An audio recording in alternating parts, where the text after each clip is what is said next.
Bon, d'accord. Alors, bonsoir à... Oups. Ça va bien? Moi, j'ai un petit problème avec Zoom, là. OK. Donc, j'y vais. J'espère qu'il n'y aura pas d'autres problèmes techniques. Désolée pour ça. Donc, alors, merci d'être avec nous ce soir pour la soirée d'information pour la trousse du site patrimonial de Charlesbourg. Donc, simplement quelques grandes lignes. Donc, en fait, vous rappelez un peu pourquoi une trousse pour les sites patrimoniaux. Puis aussi, qu'est-ce qu'un site patrimonial, donc à l'origine, et en fait, un bref aperçu là, du contenu de la trousse que vous avez probablement tous entre les mains ce soir. Donc, pourquoi une trousse? En fait, dans le cadre de sa vision du patrimoine 2027, la Ville de Québec a mis en œuvre des actions qui visent la préservation et la mise en valeur du patrimoine. Donc, la trousse patrimoniale en est un exemple. Donc, elle vise à améliorer les outils qui sont mis à votre disposition en tant que propriétaire de bâtiments patrimoniaux. Puis, on rappelle qu'elle a été réalisée dans le cadre de l'entente de développement culturel entre la Ville de Québec et le ministère de la Culture et des Communications. Donc, un site patrimonial déclaré, c'est en fait un site qui a fait l'objet d'une déclaration par le gouvernement en vertu de l'article 58. Donc, c'est un territoire qui présente un intérêt pour sa valeur archéologique, architecturale, historique, paysagère et bien d'autres, et dont vous faites partie pour le site patrimonial de Charlesbourg. Il y a 13 sites patrimoniaux déclarés au Québec et 4 sont sur le territoire de la Ville de Québec. Donc, on rappelle Beauport, Charlesbourg, Sillery et le Vieux-Québec. 4 sites patrimoniaux, donc, appelaient de réaliser 4 trousses. Le premier projet pilote a été réalisé pour Beauport et le lancement a eu lieu en décembre 2020. Par la suite, donc, les grandes orientations ont été retenues et ce soir, il y a donc le lancement pour la trousse de Charlesbourg et suivront bientôt celle pour Sillery et le Vieux-Québec. C'est important de mentionner que la démarche qui a été initiée a pris en compte différents acteurs du milieu. Il y a eu des échanges avec les propriétaires et plusieurs intervenants, dont également les sociétés d'histoire. Donc, maintenant, je vais vous présenter les grandes lignes de la trousse et en introduction, je vous rappelle que vous pouvez vous procurer la trousse du site patrimonial sur le site Internet de la Ville de Québec. Puis, vous pouvez également vous procurer des versions imprimées, si toutefois vous égarez votre trousse, au bureau d'arrondissement de Charlesbourg, à la Société d'histoire de Charlesbourg, ainsi qu'à la Bibliothèque municipale Paul-Aimé Paiement. Donc, à propos de la trousse, simplement vous rappeler, en fait, elle sert à vous faire découvrir les trésors cachés de votre quartier.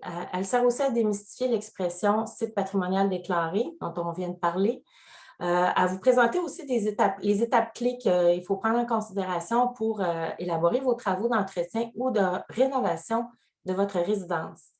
Puis finalement, elle sert aussi à vous informer sur les subventions auxquelles vous pourriez avoir droit. Donc, on vient de le dire en quelques mots, qu'est-ce qu'un site patrimonial déclaré? Charlesbourg, le site de Charlesbourg en étant un. On peut rappeler que le site a été déclaré en 1965 et qu'il a été développé principalement par les Jésuites à partir de 1665. Donc, on parle de beaucoup d'histoire à travers le temps. Ce qui caractérise Charlesbourg aussi, ce qui est intéressant, c'est que c'est un territoire autrefois rural et villageois et il se distingue par l'originalité de son découpage cadastral en étoiles. Donc, également, on y retrouve vraiment beaucoup de bâtiments anciens, comme vous le savez. Ce que ça veut dire lorsqu'on est propriétaire dans un site patrimonial, bien, en fait, on devient un peu les gardiens de l'histoire et de la pérennité pour le patrimoine et ça se fait dans un certain cadre d'intervention. Donc, évidemment, il y a des règlements à respecter pour entretenir les résidences, mais ce qui est intéressant aussi, c'est un geste vers l'entretien des résidences d'un site patrimonial, puisque toute nouvelle construction a beaucoup plus d'impact sur l'environnement que finalement la préservation de ces beaux bâtiments du patrimoine. La trousse comprend également une carte dans laquelle on est venu rappeler certains éléments historiques pour les bâtiments principaux du site.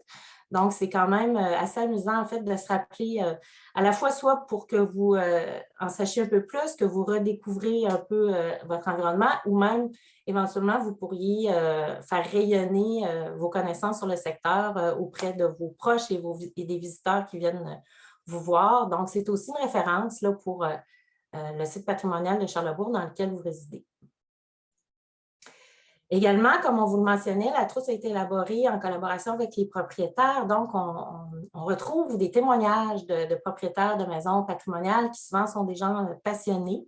Donc, notamment la maison Louis-Gérard Cloutier, la maison Villeneuve-Pichette et la maison Cloutier-Lausière. Donc, on vous invite à prendre connaissance de ces témoignages fort intéressants.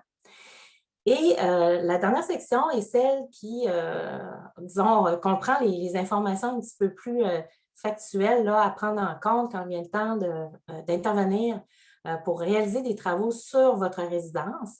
On a regroupé ça, en fait, en 10 étapes clés qui peuvent s'échelonner environ sur un an là, en moyenne. Donc, évidemment, il y a une étape de préparation pour tenter finalement de bien connaître votre propriété, de reconnaître aussi ses caractéristiques architecturales. Également, l'aide financière auquel vous pourriez avoir droit, donc ça fait partie des premières recherches. Puis aussi, quelle réglementation là, doit être regardée là, pour les travaux que vous souhaitez réaliser. Par la suite, évidemment, donc, vous allez faire une démarche auprès d'entrepreneurs. On vous invite à aller auprès de 3 entrepreneurs pour avoir le meilleur prix possible.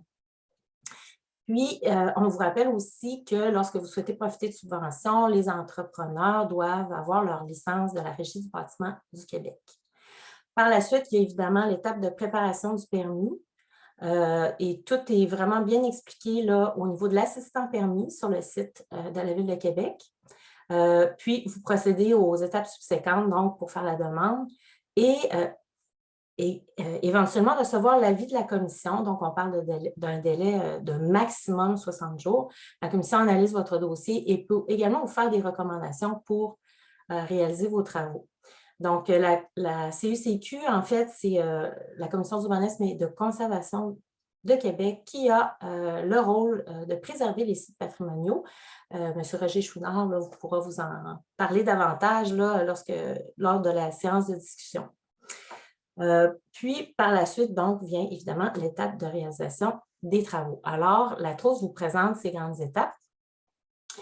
Et la dernière section vous présente aussi les potentiels soutiens financiers auxquels vous pourriez avoir droit. On rappelle que ça concerne principalement les bâtiments qui sont construits avant 1955 et principalement pour les travaux extérieurs. Donc, on parle des toitures, des fenêtres, des portes, des revêtements extérieurs, par exemple. Et la dernière section de la trousse vous invite aussi à aller, disons, consulter différentes sources d'informations pour compléter vos recherches au besoin dans le cadre de la préparation de votre dossier. Donc, ça fait un peu le tour de la trousse que vous avez entre les mains, que vous allez pouvoir découvrir peu à peu. Puis également, simplement vous rappeler qu'il y a beaucoup de sources d'informations sur le site Internet de la Ville de Québec. Donc, simplement, je voulais porter votre attention sur le répertoire du patrimoine bâti, dans lequel, en fait, vous pouvez aller chercher de l'information. Il y a des fiches informatives. Je ne sais pas si mon lien va fonctionner. On va voir. Alors, à titre d'exemple, si vous voulez aller chercher de l'information sur une adresse, alors, vous avez ici un exemple de fiche. On a ici la maison Pajot-Magnan. Et sur la fiche, donc, vous avez l'année de construction, vous avez aussi des informations sur la... Véronique, excuse-moi, je me permets de t'arrêter. On ne voit pas la page web, malheureusement. On est encore en mode de PowerPoint. Ah, désolée, c'est à cause du partage. Alors, écoutez, je vous résume les grandes lignes. Ces fiches-là, quand vous allez sur le site du patrimoine, vous permettent d'aller chercher de l'information sur la résidence et tant au niveau de l'architecture, de l'histoire, de la valeur patrimoniale que l'année de construction.